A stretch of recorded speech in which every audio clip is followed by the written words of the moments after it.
Hello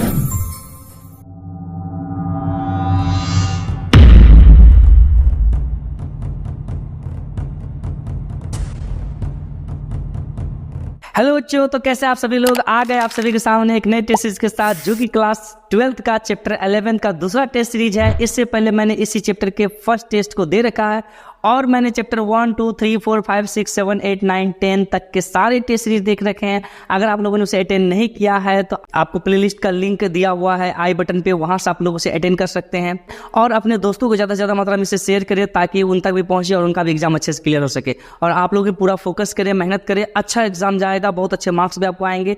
70 से 80% marks तो आपको इसी टेस्ट सीरीज से आ जाएंगे। अगर आप लोग क्लास में पढ़ाई करी भी है, नहीं भी करी है, फिर भी आपको 80% तक मार्क्स आपको इस टेस्ट सीरीज से आ जाएंगे। बाकी तो थोड़ा बहुत आप लोगों ने पढ़ा है तो 90 प्लस कोई नहीं काट सकता। ठीक है, तो चलिए बिना देरी किए हम लोग स्टार्ट करते हैं अपने टेस्ट सीरीज को, जो कि ऑब्जेक्टिव के फॉर्म में आ रहा है हमारे सामने। कहता है डीएनए फिंगरप्रिंटिंग के लिए डीएनए प्राप्त किया जाता है। DNA fingerprinting is obtained from. बताओ, डीएनए फिंगरप्रिंटिंग के लिए डीएनए प्राप्त किया जाता है, कहां से प्राप्त करते हैं? जो हम लोग डीएनए फिंगरप्रिंटिंग लेते हैं ना किसी का, तो वो हम लोग क्या करते हैं, डीएनए से लेते हैं। तो डीएनए कहां से लेंगे हम लोग, है ना? श्वेत रुधिर कनिकाओं से लेंगे, बाल जड़ कोशिकाओं से लेंगे, देह स्वाब से लेंगे, या सभी से लेंगे? मतलब कि व्हाइट ब्लड सेल से लेंगे, हेयर रूट सेल से लेंगे, बॉडी सेक्रेशन से लेंगे, और सभी से लेंगे। बताओ, आपके पास इस क्वेश्चन के 4 ऑप्शन है। 4 ऑप्शन में क्या सही आंसर हो जाएगा? फटाक से आप लोग कमेंट बॉक्स में लिखिए बेटा, फटाक से बताओ कहां से हम लोग क्या चीज लेंगे जो हम लोग क्या कहता है डीएनए फिंगरप्रिंटिंग प्राप्त कर सकते हैं। क्या चीजें प्राप्त करेंगे बताओ, जल्दी बताओ बेटा कमेंट बॉक्स में। 5 सेकंड के अंदर आंसर बताओ, टाइम नहीं होता है, बहुत कम टाइम है, जल्दी जल्दी बताओ। एक एक टेस्ट सीरीज को 2-3 बार अटेंड करो, तभी वो कवर हो जाएगा अच्छे से। ठीक है, चलो जल्दी जल्दी बताओ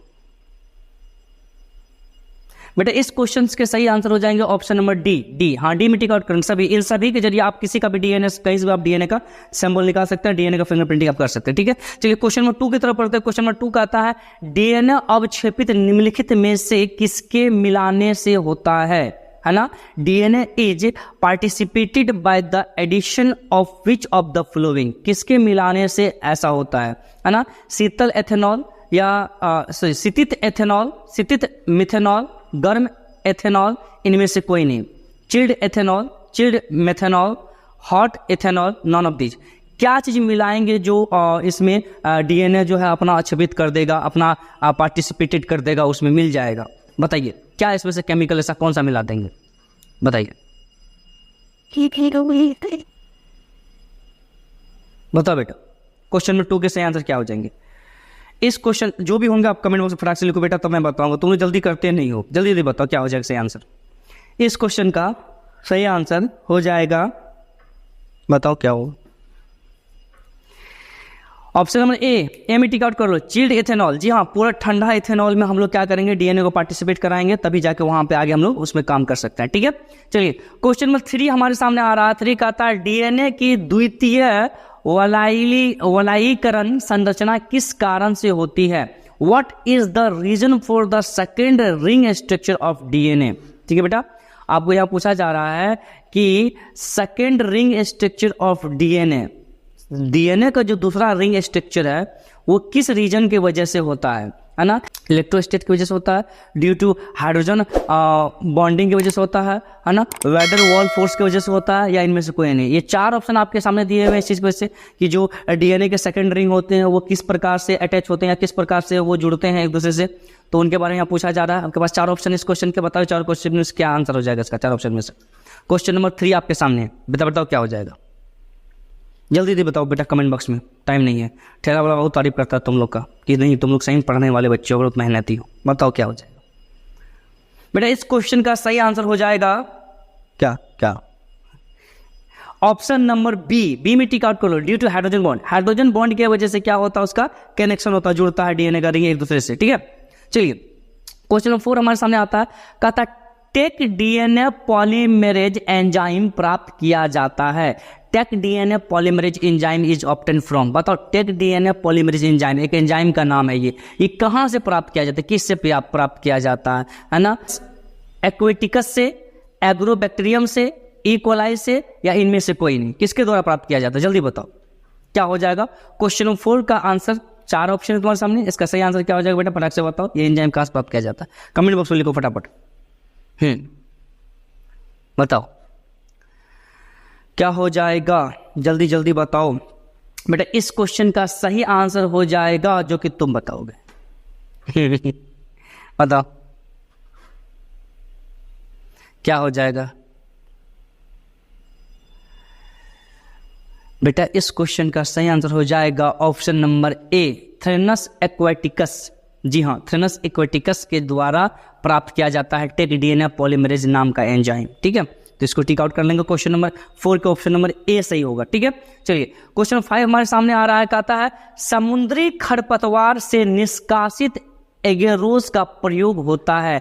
agarose extracted from seaweeds is used for.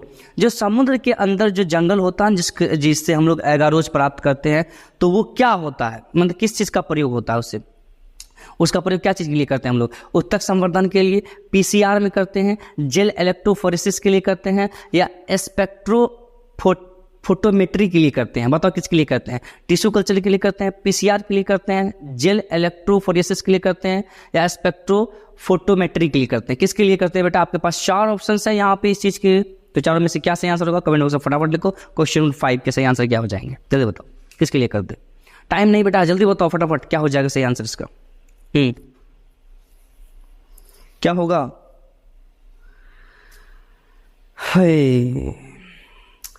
इस क्वेश्चन का सही आंसर हो जाएगा ऑप्शन नंबर सी में टिक आउट कर लेंगे बेटा, जेल इलेक्ट्रोफोरेसिस। जेल इलेक्ट्रोफोरेसिस, जी हाँ, उसी के लिए प्रयोग किया जाता है। चलिए आगे हम लोग को क्वेश्चन नंबर 6 आ रहा था, अमीनो अम्ल जल में सबसे कम मिले हैं। Amino acid are less found in water. सबसे कम मिला होता है अमीनो एसिड पानी में, किस पीएच मान पे, कितने पीएच वैल्यू पे सबसे कम अमीनो एसिड मिले होते हैं वाटर में। पीएच 7 पे, पीएच 7 से ज़्यादा होगा, पीएच 7 से कम होगा, या आइसोइलेक्ट्रिक बिंदु पे होगा। ठीक है, अब मैं इंग्लिश में पढ़ता हूँ, एट पीएच 7 से कम होगा, इस ज़्यादा होगा, एट पीएच 7 से कम होगा, एट आइसोइलेक्ट्रिक पॉइंट पे। बताओ क्या हो जाएगा इसका सही आंसर, किस पीएच वैल्यू पे या किस अवस्था में क्या कहता है अमीनो एसिड बहुत कम मिलता है वाटर से। बताओ क्वेश्चन नंबर 6 आपके सामने, बहुत इंपॉर्टेंट क्वेश्चन, क्या हो जाएगा। क्वेश्चन नंबर 6 इसका आंसर क्या हो जाएगा। जल्दी बताओ, अकड़ बकड़ बम्बे वो करो, क्या होगा सही आंसर। इस क्वेश्चन के बेटा सही आंसर हो जाएंगे ऑप्शन नंबर डी में टिक आउट कर लो, आइसो इलेक्ट्रिक बिंदु पर। जी हाँ, आइसो इलेक्ट्रिक पॉइंट पे जो है इस स्टेज पे जो है बहुत कम ही अमीनो एसिड वाटर के साथ मिल पाते हैं। ठीक है, चलिए क्वेश्चन नंबर 7 की तरफ बढ़ता है। क्वेश्चन नंबर 7 का आता है, इनमें से कौन पीसीआर से जुड़ा है। Which of the following is associated with PCR. जी हाँ, पीसीआर पॉलीमेरेज चेन रिएक्शन के साथ कौन जुड़ा रहता है। निष्क्रियकरण रहता है, तापानुशीलन रहता है, विस्तार रहता है, इनमें से सभी रहता है। बताइए, न्यूट्रलाइजेशन होता है, एनिलियनिंग होता है, एक्सपेंशन होता है, या ऑल ऑफ दिस। बताइए बेटा क्या होता है इसमें से, किसके द्वारा क्या कहता है पीसीआर, मतलब कि पीसीआर से कौन जुड़ा रहता है। जल्दी बताओ बेटा, क्वेश्चन नंबर 7 का सही आंसर क्या हो जाएंगे, फटाक से बताओ। आपको मैं बता दूं कि पीसीआर से इनमें से बेटा सभी जुड़ा रहता है, टोटल ये तीनों चीज जुड़े रहते हैं, इसलिए आपको जो है ऑप्शन नंबर डी में टिक आउट करना है। जी हाँ, ऑप्शन नंबर डी में टिक आउट कर लीजिए, इनमें से सभी, ऑल ऑफ दीज। ठीक है, क्वेश्चन नंबर 8 हमारे सामने आ रहा कहता है, रेस्ट्रिक्शन एंजाइम का उपयोग किसको काटने के लिए किया जाता है। Restricting enzyme is used to kill what. किस चीज को काटने के लिए इस एंजाइम का यूज किया जाता है ना।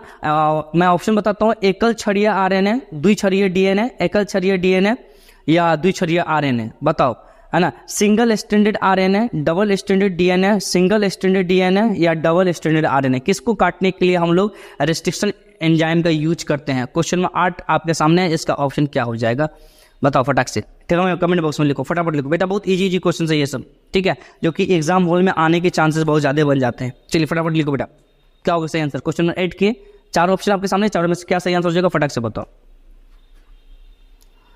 जल्दी जल्दी बताओ, टाइम नहीं है। जी हाँ, ब्रिलियंट बच्चों, हमारे देश के भविष्य के डॉक्टर ऑफ फ्यूचर, जल्दी बताओ क्या हो जाएगा।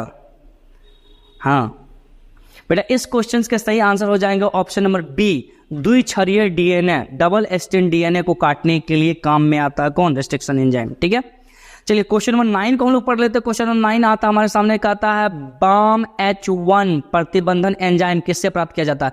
BAM-H1 एक प्रकार का एंजाइम है और पूछा जा रहा है ये किससे प्राप्त किया जाता है ना। मैं इंग्लिश में पढ़ता हूँ, BAM-H1 restriction enzyme is obtained from, ठीक ना, हेमीफिलस इन्फ्लुएंजा से, ठीक है, या बेसिलस एमाइलोलिफिकेशन से, या इचेरिया कोलाई से, या इनमें से कोई नहीं। बताओ बेटा क्या हो जाएगा, 4 ऑप्शन में से क्या सही आंसर हो जाएगा। फटाक से बताओ बेटा, कमेंट बॉक्स में लिखो चटाक से, फटाक से चटाक से लिख दो जल्दी, क्या होगा सही आंसर। 4 ऑप्शन आपके सामने है कि नहीं है? है, बताओ क्या होगा। हाय हाय हाय हाय, क्या होगा आंसर।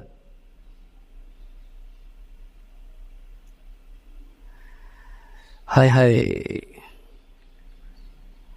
इस क्वेश्चन का सही आंसर हो जाएगा क्या, ऑप्शन नंबर बी में टिक आउट कर लो बेटा, बेसिलस एमाइलोलिक्विफेशन से, बेसिलस एमाइलोलिक्विफेशन से आप टिक आउट कर लो बी नंबर, इसी से प्राप्त किया जाता है आपको BAM-H1 रेस्ट्रिक्शन एंजाइम। इसको बहुत इंपॉर्टेंट क्वेश्चन ही है, आप याद कर लेंगे, इसको 2-4 बार पढ़ लेंगे, ठीक है। चलिए क्वेश्चन नंबर 10 आता है सामने कि tDNA का वेक्टर कौन है, किसका, tDNA का वेक्टर कौन है, मतलब tDNA किसके अंदर ढोया जाता है या कौन ढोता है tDNA को, ठीक है। आपके सामने क्वेश्चन में फिर से पढ़ता हूं इंग्लिश में, who is the vector of tDNA, okay. आपके सामने जो ऑप्शंस आ रहे हैं वो ऑप्शंस है ना, थर्मेस एक्वेटिकस, है ना, सैल्मोनेला टाइफीमुरिनम, सी नंबर ऑप्शन है बैसिलस थुरिनजेनेसिस, और डी नंबर में है एग्रोबैक्टीरियम थुम्बेसिएंस। डी नंबर में ऑप्शन है एग्रोबैक्टीरियम थुम्बेसिएंस। आप बताइए क्या हो जाएगा इसका सही आंसर। चलिए 4 ऑप्शन आपके सामने है, 4 में से क्या सही आंसर हो जाएगा, tDNA को कौन होता है इसमें से जी। 4 option, question number 10, last question है ऑब्जेक्टिव का, जल्दी बताइए क्या हो जाएगा इसका सही आंसर।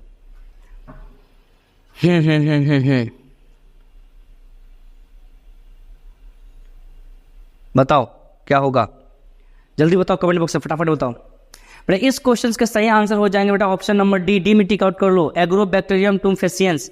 हाँ, इसमें टिक आउट कर लो, यही ढोता है आपको tDNA को, ठीक है, ट्रांसफर DNA। चलिए अब आगे हमारे सामने इस टेस्ट सीरीज का दूसरा स्टेप आ रहा है, जो कि हमारे सामने आता है शॉर्ट क्वेश्चन के फॉर्म में। मैं आपको बता दूं, मैं हर एक टेस्ट सीरीज में 5 शॉर्ट क्वेश्चन देता हूं, जो कि एग्जाम के व्यू से बहुत ही इंपॉर्टेंट होता है, और पर क्वेश्चन के 2 मार्क्स होते हैं। और मैं आपको ये भी बता दूं, इन सारे क्वेश्चंस के आंसर आपको PDF के फॉर्म में मिल जाएंगे, टेलीग्राम पे जो चैनल है जेनेटिक बायो क्लासेस, वहाँ पे मिल जाएंगे। तो आप लोग वहाँ से इसे डाउनलोड करके आप उसे क्या कर सकते हैं कि उसको नोट कर सकते हैं, उसको याद भी कर सकते हैं। आपको बता दूं, टेलीग्राम का जो लिंक होगा आपको इसी वीडियो कमेंट बॉक्स में मिल जाएगा, तो आप लोग वहां से उसे अटेंड कर सकते हैं। सबसे पहले टेलीग्राम डाउनलोड कर लेंगे, ठीक है। तो चलिए हम लोग इस क्वेश्चन को एक्सप्लेन कर लेते हैं। क्वेश्चन क्या कहता है, क्वेश्चन कहता है पौधे के परिवर्तन में एग्रोबैक्टीरियम, है ना, थुम्बेसिएंस की क्या भूमिका है। What is the role of Agrobacterium tumefaciens in plant transformation. बेटा प्लांट के अंदर जो ट्रांसफॉर्मेशन हम लोग करते हैं, प्लांट्स के अंदर कोई डेवलपमेंट करने की कोशिश करते हैं, तो उसके लिए एग्रोबैक्टीरियम थुम्बेसिएंस का क्या रोल है, क्या भूमिका, उसके बारे में पूछ रहा है कि क्या वो करता है, उसके अंदर आगे कैसे चेंजिंग करता है। दूसरा क्वेश्चन आता है अनुवांशिक इंजीनियरिंग से आप क्या समझते हैं, what do you understand by genetic engineering. Genetic engineering के बारे में पूछ रहा है बेटा कि हम लोग जो तरह को DNA को काटते हैं, अलग अलग DNA से जोड़ते हैं, फिर RNA का यूज करते हैं, तो इन्हीं प्रकार की चीज़ों का जो हम लोग यूज करते हैं कई तरीके से, कई प्रकार के एंजाइम का उसमें सम्मिलन करके, तो उन्हीं के बारे में आप पूछा जा रहा है। इसका भी आपको डिटेल में आंसर मिल जाएगा PDF फॉर्म में। क्वेश्चन नंबर 3 आता हमारे सामने, कहता है एंजाइम की मुख्य विशेषताएं बताएं, state the main features of enzyme. Enzyme के मेन काम बताइए बेटा। बेसिकली तो एंजाइम का 2 ही काम होता है, तोड़ना जोड़ने का काम होता है, यानी किसी चीज़ को काट के 2 टुकड़ी में बांट देना, 2 मॉलिक्यूल्स में अलग अलग कर देना, या 2 चीज़ को जोड़ देना, यही काम होता है। और भी सारी डिटेल में इसके आंसर दिए हुए हैं, आप लोग वहाँ से लिख सकते हैं। चौथा नंबर क्वेश्चन आ रहा है जेनेटिक इंजीनियरिंग और जैव तकनीक से के क्या क्या अनुप्रयोग हैं। What are the applications of genetic engineering and biotechnology. Genetic engineering और बायोटेक्नोलॉजी के अंतर्गत जो है क्या क्या अनुप्रयोग है, या इसका क्या क्या मेन एप्लीकेशंस है, किसके जरिए यूज होता है, कैसे यूज होता है, इसका कैसे हम लोग उपयोग कर सकते हैं, किस तरह से यूज कर, किस चीज़ में उपयोग कर सकते हैं, इनके बारे में पूछा जा रहा है। इसके आंसर आपको मिल जाएंगे PDF फॉर्म में। क्वेश्चन नंबर 5 का था जेनेटिक इंजीनियरिंग और जैव तकनीक से आप क्या समझते हो। What do you understand by genetic engineering and biotechnology. Genetic engineering और बायोटेक्नोलॉजी से आप क्या समझते हैं। बेटा देखो, जेनेटिक इंजीनियरिंग क्वेश्चन यहाँ भी है, जेनेटिक इंजीनियरिंग क्वेश्चन यहाँ भी है और यहाँ भी है। आपको लगातार 3 बार जेनेटिक इंजीनियरिंग क्वेश्चन आ रहा है। दैट मीन्स कि बेटा ये बहुत ही इंपॉर्टेंट बीबीआई है, तो इसलिए इसको आप टिक आउट कर ही लो, इंपॉर्टेंट है, यहाँ से आना ही क्वेश्चन है। आपको जेनेटिक इंजीनियरिंग और बायोटेक्नोलॉजी के बीच में अंतर पूछ रहा है या इसके बारे में पूछ रहा है कि समझाइए क्या होता है, आपके आंसर मिल जाएंगे। तो वहाँ से आप लोग इसे एक बार पढ़ लेंगे, सारे बार समझाएगा, बहुत ईजी लैंग्वेज में आपको लिखा हुआ मिलेगा आंसर। ठीक है, चलिए क्वेश्चन नंबर, अब हम लोग क्या कर रहे हैं कि जो इस टेस्ट के जो थर्ड स्टेप है, जो कि लास्ट स्टेप है, उसके तरफ आ रहे हैं। आपको मैं बता दूं कि हर एक टेस्ट के लास्ट में मैं एक लॉन्ग क्वेश्चन देता हूं जो कि 5 मार्क्स का होता है और जो कि बड़ा मजेदार होता है। ठीक है, तो चलिए इसे भी देख लेते हैं। ये क्या कहता है कि इन्हीं 3 वेक्टर रहित विधियों का उल्लेख करें जिनका उपयोग एक सक्षम मेजबान कोशिका में पुनः संयोजक डीएनए को पेश करने के लिए किया जाता है। मेंशन एनी 3 वेक्टरलेस मेथड, मतलब कि कह रहा है आपको कि ऐसा 3 वेक्टरलेस मेथड, ऐसा कोई 3 तरीका बताइए जिसमें वेक्टर का यूज नहीं करते हैं। हम लोग मोस्टली डीएनए को ट्रांसफर करने के लिए क्या करते हैं, किसी न किसी वाहक का, किसी न किसी वेक्टर का यूज करते हैं, उसमें डालेंगे तब कहीं भेजेंगे। बिना वेक्टर के डायरेक्ट डाल देना, आपको डायरेक्ट पहुंचा देना उस जीव में, जिस जीव में आपको डीएनए देना है ना, जिस ऑर्गेन में आपको डीएनए देना है। तो 3 ऐसे तरीके पर पूछ रहा है that are use to introduce, है ना, recombinant DNA into a competent host cell. किसी कॉम्पिटेंट होस्ट सेल के अंदर आपको डालना है डीएनए बिना किसी वेक्टर के। तो 3 तरीके बताइए उसके लिए। तो इसके भी आंसर आपको पीडीएफ फॉर्म में मिल जाएंगे, तो वहां से आप लोग इसे नोट कर सकते हैं। तो आज के टेस्ट सीरीज हम लोग यहीं तक रहते हैं, फिर मिलेंगे नेक्स्ट सीरीज में नेक्स्ट वीडियो के साथ। तब तक के लिए थैंक यू।